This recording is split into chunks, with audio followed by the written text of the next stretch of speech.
तथागत बुद्ध पहिल्यांदाच पुन्न नावाच्या भिक्खूंच्या आग्रहावरून तथागत बुद्ध आणि 500 भिक्खू संघ आणि आनंद उपस्थायक हे महाराष्ट्रामध्ये पहिल्यांदाच सोपाऱ्याला येतात। आणि या सोपाऱ्याला आल्याच्या नंतर पुन्हा जी मलबार प्रांतातून खास प्रकारची रक्तचंदनाची लाकडं आणून चंदन कुटी भगवान बुद्धाला अर्पण करत असतात।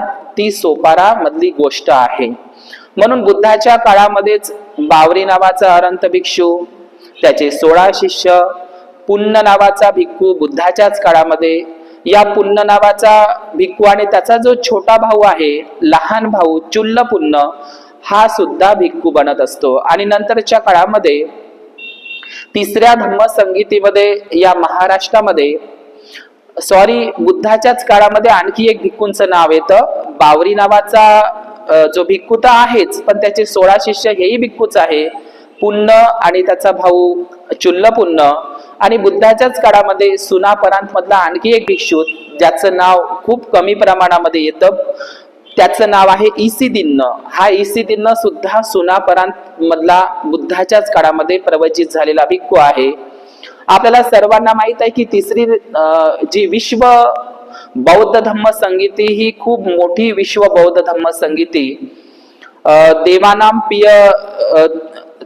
देवानाम पियदसी सम्राट अशोक मौर्य आणि त्यांचे धम्म दीक्षा गुरु मथुरेचे मोग्गलीपुत्र तिस्स यांच्या मार्गदर्शनात आणि सम्राट अशोकांच्या खर्चाने पाटलीपुत्र पाटण्याला भरवण्यात आली होती अशोकाराम महाविहारामध्ये। तेथून सम्राट अशोकांनी धम्मदूतांची, धम्म महामात्रांची धम्म प्रचार आणि प्रसारासाठी नेमणूक केली। तर महाराष्ट्रामध्ये देवानाम पियदसी सम्राट अशोकांनी महाधम्म रक्षित नावाच्या अरहंत भिक्षूला, हा महाधम्म रक्षित नावाचा जो भिक्खू आहे हा यवन ग्रीक वंशाचा आहे। आपल्याला माहित असेल की जो मिलिंद बौद्ध राजा आहे, हा मिलिंद बौद्ध राजा हा ग्रीक बौद्ध राजा आहे।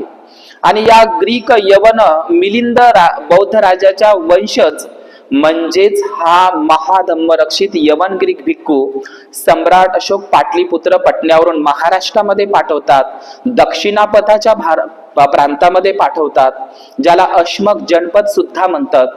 तर या दक्षिणापथ मध्ये म्हणजे पंढरपूर आणि संपूर्ण महाराष्ट्रामध्ये सम्राट अशोकाच्या कालखंडामध्ये, महाधम्म रक्षित भंतेजीच्या कालखंडामध्येच हा महाधम्म रक्षित महाविहार हे चंद्रभागा, आपण हे नाव आधुनिक आहे चंद्रभागा म्हणतात, परंतु ते वास्तविक नाव भीमा नदी आहे।